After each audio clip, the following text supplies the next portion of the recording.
नमस्कार दोस्तों। एक समय की बात है, भगवान बुद्ध अपने शिष्यों को उपदेश दे रहे थे। तब उनके किसी शिष्य ने उनसे यह 3 सवाल किए। पहला, कौन किसके भाग्य का खाता है? दूसरा, संसार का सबसे बड़ा बलवान कौन है? तीसरा, जो अपनी बात से मुकर जाता है उसका अंत में क्या अंजाम होता है? गौतम बुद्ध कहते हैं, तुम्हारे यह तीनों ही प्रश्न बहुत ही महत्वपूर्ण है, क्योंकि इन तीनों प्रश्नों के उत्तर हर मनुष्य को जानना जरूरी होता है। इसलिए मैं तुमको यह कहानी सुनाता हूँ। उस कहानी में तुमको तुम्हारे इन तीनों प्रश्नों के जवाब मिल जाएंगे। कृपया तुम कहानी को ध्यान लगाकर सुनना। एक जंगल में एक विशाल बरगद का पेड़ था। उस पेड़ पर एक बाज पक्षी रहता था। उस बरगद से थोड़ी ही दूर पर एक बिल था। उस बिल में एक सर्प रहता था। फिर एक दिन जैसे ही सर्प दिल से बाहर निकलने लगा तो उस सर्प को वह बाज पक्षी देख रहा था। जब वह सर्प बिल से बाहर निकालने लगा तो उसी समय बाज सर्प पर झपटा, परंतु सर्प अपने बिल से अधिक बाहर नहीं निकला था, इसलिए वह वापस बिल में चला गया। फिर थोड़ी देर बाद सर्प ने अपना मुंह बिल से बाहर निकाला और देखने लगा कि बाज पक्षी यहीं पर है या कहीं पर चला गया। फिर वह बाज पक्षी दोबारा उस सर्प पर झपटा, परंतु वह फिर से वापस अपने बिल के अंदर छुप गया। जैसे ही सर्प अपने बिल से बाहर निकलने का प्रयास करता तो बाज उस पर हमला करता और उसे उठाकर ले जाने की कोशिश करता। बाज मन में सोच रहा था कि जब भी तू बाहर निकलेगा तो मैं तुझे अपना भोजन बना लूंगा, और सर्प उस बाज के डर से बिल में छुपा रहता है। जब सर्प को उस बिल में रहते हुए काफी समय हो जाता है तो सर्प मन में विचार करने लगता है कि यदि राजा विक्रम कहीं से आ जाए तो वह दूसरों के कष्टों का हरण करते हैं, और राजा विक्रम ही ऐसे हैं जो मुझे इस बात से बचा सकते हैं। तो राजा विक्रम को याद करता हुआ सर्प उस बिल में छुपा रहता है, और जो भी उस मार्ग से निकलकर जाता तो उसे सर्प कहता कि भाई कोई मेरी बात राजा विक्रम तक पहुंचा दो, या मुझे राजा विक्रम से मिला दो तो मैं उसका जीवन भर एहसानमंद रहूंगा। फिर एक दिन राजा विक्रम, जो दूसरों के दुखों को दूर करते थे, वह जंगल में जा रहे थे और उसी मार्ग से निकल कर जा रहे थे। तभी सर्प को पता चला कि रास्ते से कोई जा रहा हो, तो वह सर्प बिल के अंदर से ही कहने लगा, भाई कोई मुझे राजा विक्रम से मिला दे तो मैं उसका जीवन भर एहसानमंद रहूंगा। यह बात जब राजा विक्रम ने सुनी तो राजा विक्रम कहने लगा, क्यों भाई, आपको राजा विक्रम से क्या काम है? तो सर्प कहने लगा, देखो भाई, राजा विक्रम दूसरों के दुखों का हरण करते हैं और मैं बहुत दिनों से इसी बिल में पड़ा हुआ हूँ। मैं बहुत दुखी हूँ। यदि मैं इस बिल से बाहर निकलता हूँ तो इस वृक्ष पर एक बाज पक्षी का निवास है। वह बाज मुझ पर उसी समय हमला करता है, इसलिए मैं इस बिल से बाहर नहीं निकलता हूँ और ना ही मुझे कुछ खाने को मिलता है। मैं ऐसे ही इस बिल में पड़ा हुआ हूँ, ऐसे ही अपना जीवन व्यतीत कर रहा हूँ। राजा विक्रम कहने लगे कि हे सर्पराज, मैं ही राजा विक्रम हूँ, बताओ तुम्हारे कष्ट का निवारण कैसे करूं? तो सर्प कहने लगा, हे महाराज, जैसा आपको उचित लगे ऐसा ही कीजिए, लेकिन मेरा इस बात से पीछा छुड़ा दीजिए, नहीं तो यह एक दिन मुझे मार डालेगा। राजा विक्रम कहने लगे, हे सर्पराज, तुम कहो तो मैं तुम्हें इस वन में कहीं दूर छोड़ दूं। सर्प कहने लगा, महाराज, जब आप मुझे दूर छोड़ने जाओगे तो ये बाज हमें देख लेगा और ये वहीं पर जाकर फिर से बैठ जाएगा और मौका मिलते ही ये मुझे मार डालेगा। राजन, आप मुझे कुछ समय के लिए आपके अंदर में बिठा लीजिए। आप पेट में बैठने के लिए मुझे स्थान दे दीजिए। जब इस बाज को पता नहीं चलेगा कि सर्प कहाँ गया, और मैं तुम्हारे साथ इस वन से बहुत दूर चला जाऊंगा, और आगे जाने के बाद मैं तुम्हारे पेट से बाहर आ जाऊंगा। राजा विक्रम कहने लगे, ठीक है सर्पराज, आप मेरे पेट में प्रवेश कर जाइए। राजा विक्रम अपना मुंह खोल देते हैं और वह सर्प राजा विक्रम के पेट में प्रवेश कर जाता है और राजा विक्रम के पेट में जाकर के बैठ जाता है। जब राजा विक्रम वन में आगे गए और आगे काफी दूर पहुंचने के बाद उस सर्प से कहने लगे कि हे नागराज, अब आप मेरे पेट से बाहर आ जाइए। अब यह सुनसान वन है, इसमें कोई बाज आपको परेशान नहीं करेगा। यह बात सुनकर नागराज कहने लगा कि नहीं महाराज, अब मैं आपके पेट से बाहर निकलने वाला नहीं हूं। राजा विक्रम ने कहा, क्यों भाई, आपने तो मुझसे यह वादा किया था कि आप मुझे आगे सुनसान वन में छोड़ देना, मैं आपके पेट से बाहर निकल जाऊंगा। अब क्या हुआ, सुनसान वन आ गया, अब आप बाहर निकलिए। सांप कहने लगा कि देखो महाराज, जैसा रहने का आनंद आपके पेट में है वैसा उस बिल में नहीं मिलता। अब मैं तुम्हारे पेट से कभी बाहर नहीं निकालूं। राजा विक्रम मन में सोचने लगे कि यह तो बड़ा ही दुष्ट सर्प है, अब मैं क्या करूं? और उसके जहर के प्रभाव से महाराज विक्रम का पूरे शरीर से कोट फूटने लगा। महाराज विक्रम के शरीर से कोट निकल आया। राजा विक्रम मन में सोचने लगे कि अब मैं यदि राजधानी को वापस जाऊंगा तो यह अभी संभव नहीं है, क्योंकि मैं इस वक्त कोढ़ी हो गया हूं और मुझे इसी वन में रहकर इस नागराज से भी छुटकारा पाना है। यह सोचकर महाराज विक्रम एक पेड़ के नीचे झोपड़ी बनाकर सो जाते हैं। उनके शरीर से कोट टपकने लगा और बदबू आने लगी, जो कि सर्प का जहर था। सर्प कुंडली मारकर राज विक्रम के पेट में बैठा हुआ था। राजा विक्रम उस वन में पड़ी हुई एक कोढ़ी की हालत में है। अब इधर उन्हीं के समय एक प्रसिद्ध जनपद था। श्रावस्ती और श्रावस्ती नगरी के महाराजा थे ताम्रध्वज महाराज। ताम्रध्वज के 3 पुत्रियां थीं और राजा ताम्रध्वज बड़ा अहंकारी और बड़ा ही अभिमानी राजा था। फिर एक दिन उसने अपनी तीनों बेटियों से पूछा कि बताओ बेटियों, तुम किसके भाग्य का खाती हो? फिर उनमें से 2 बेटियां तो राजा के डर से कहती हैं कि पिताजी, हम तो आपके भाग्य का ही खाते हैं। परंतु उनमें से राजा की एक चित्ररेखा नामक बेटी थी। वह चित्ररेखा अपने पिता ताम्रध्वज कहती है कि नहीं पिताजी, मैं किसी के भाग्य का नहीं खाती हूँ, मैं तो केवल अपने ही भाग्य का खाती हूँ।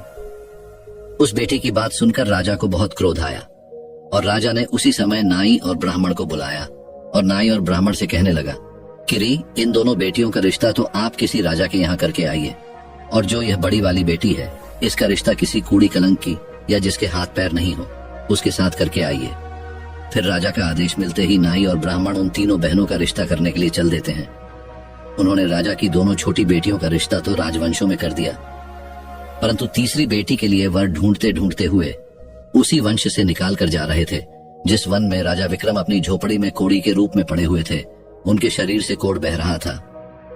तो राजा विक्रम को देखकर नाई और ब्राह्मण आपस में कहने लगे कि इससे अच्छा तो कोई व्यक्ति हमें नहीं मिलेगा, इसलिए इसके साथ ही राजा की लड़की का संबंध करके चलते हैं। फिर राजा विक्रम के साथ नाई और ब्राह्मण ने राजा ताम्रध्वज की लड़की चित्रलेखा का विवाह तय कर दिया और राजा ने भी बहुत जल्दी ही चित्रलेखा को उस वन में ले जाकर कि वहीं उस खड़ी राजा विक्रम के साथ उसका विवाह संपन्न कर दिया। राजा विक्रम जैसे महापराक्रमी राजा समय की चपेट में आ गए और एक कूड़ी का जीवन गुजार कर रहे थे। वह लड़की बड़ी पतिव्रता थी। वह अपने पति राजा विक्रम की सेवा करती थी और वह दोनों छोटी बहनें जो थीं, वह बड़े बड़े राजाओं के घर में गई तो वह तो आराम की जिंदगी जी रही थी, लेकिन चित्रलेखा राजा विक्रम के साथ दुखी जीवन काट रही थी। कहते हैं जो अपने नियम और सिद्धांतों पर रहता है और जो धर्म का पालन करता है, ईश्वर हमेशा उसे सुखी रखना ही पसंद करता है। भगवान उसे हमेशा आनंद प्रदान करता है। इसलिए जब उस झोपड़ी में रहते रहते चित्ररेखा को राजा विक्रम के साथ बहुत दिन बीत जाते हैं, तो उस झोपड़ी के पास एक पीपल का वृक्ष था और उस वृक्ष के नीचे एक दूसरा सर्प का बिल था। तो एक दिन विक्रम सो रहे थे और रात्रि का समय था और चित्रलेखा महाराज विक्रम की सेवा कर रही थी। उसी समय उस बिल से एक सर्प बाहर निकलता है और बाहर निकलकर जो राजा विक्रम के पेट में सर्प था, उस सर्प से कहने लगता है, अरे दुष्ट, अपने वचन से मुकर गया। तूने तो महाराज विक्रम से कहा था कि मैं दूर वन में जाकर तुम्हारे पीठ से बाहर निकल जाऊंगा, और तो ऐसे परोपकारी राजा के पीठ में जाकर के बैठ गया। तुम्हारे जहर के कारण राजा के पूरे शरीर से कोढ़ निकाल आया। अरे तुझे शर्म नहीं आई कि तूने कितना गलत काम किया है? क्योंकि इतने समय में राजा विक्रम न जाने कितने ही जीवों का दुख दूर करते हुए सर्प आगे कहता है, यदि कोई सुन रहा हो तो मैं तेरे मरने का उपाय बताता हूँ। यदि कोई गंगा जल लाकर के इस राजा को पिला दे तो तेरे उसी समय 100 टुकड़े हो जाएंगे और मल के रास्ते से बाहर निकल जाएगा। अब राजा के पेट के अंदर बैठा हुआ जो सर्प था, वह दूसरे सर्प से कहने लगा कि तेरे जैसा भी मैंने कभी नहीं देखा। धन के खजाने पर कुंडली मारकर बैठा है। यदि यह धन मानव समुदाय के कल्याण के लिए लगाया जाता तो इससे न जाने कितने मानवों का भला होता। मैं भी तेरे मरने का उपाय बताता हूँ। यदि कोई सुन रहा हो तो कोई पीपा तेल गर्म करके तेरे बिल में डाल दे तो उसी समय तो नष्ट हो जाएगा, और इस बिल वाले स्थान की खुदाई करेगा तो यहाँ पर अपार धन संपत्ति निकलेगी। उस बात को चित्रलेखा बड़े ध्यान से सुन रही थी। चित्रलेखा ने मन में विचार आया, यह राजा विक्रम है और इनके पेट में एक सर्प बैठा हुआ है, इस कारण महाराज के शरीर से कोढ़ निकाल रहा है। तो वह बेचारी चित्ररेखा एक आशी के आश्रम पर पहुंचती है और उन आशी से अनुरोध करती है कि महात्मा, मुझे 1 गिलास गंगा जल की आवश्यकता है। आशी ने कहा, बे तुम कौन हो और गंगा जल का क्या करेगी? तो वह चित्ररेखा कहने लगी, हे मुनिवर, मैं राजा ताम्रध्वज की बेटी चित्ररेखा हूँ और मेरे पति के लिए मुझे दवा के रूप में गंगाजल चाहिए। उस आर्षि ने उसे एक गिलास गंगाजल दे दिया। अब चित्ररेखा गंगाजल लेकर जल्दी ही महाराज विक्रम के पास पहुंच गई और पहुंचकर महाराज विक्रम से कहने लगे कि महाराज, यह दवाई है, आपके कोण को सही करने के लिए आप इसे ग्रहण कीजिए। राजा विक्रम उस गंगाजल को पी गए और जैसे ही राजा विक्रम ने उस गंगाजल का पान किया तो उस सर्प के उसी समय 100 टुकड़े हो गए। जो पेट में था वह सर्प नष्ट हो गया। वह धीरे धीरे राजा के शरीर से मल के रास्ते से बाहर निकल आया। अब तो राजा का कोढ़ धीरे धीरे सही होने लगा और कुछ ही दिनों में राजा का कोढ़ बिल्कुल सही हो गया। राजा का पूरा उपचार हो गया। राजा पहले की तरह स्वस्थ हो गए। अब राजा विक्रम से चित्ररेखा कहने लगी, हे महाराज, मैं एक स्त्री हूं, इस शहर में नहीं जा सकती हूं। आप शहर में जाइए और एक पीपा तेल का लेकर आ जाएं। राजा विक्रम कहने लगे कि चित्ररेखा, उस तेल का तुम क्या करोगी? चित्ररेखा ने कहा, महाराज, आप पहले तेल का पीपा लेकर आइए, फिर मैं आपको बताऊंगी। फिर चित्ररेखा की बात सुनकर राजा विक्रम बाजार में जाते हैं और वहां से एक पीपा तेल का लेकर आते हैं। फिर चित्ररेखा वहां आग जलाती है और उस आग पर उस तेल को गर्म करती है और गर्म करके उस सर्प के बिल में खाली कर देती है। जैसे ही उस बिल में वह गर्म तेल डाला गया तो सर्प की मृत्यु हो गई।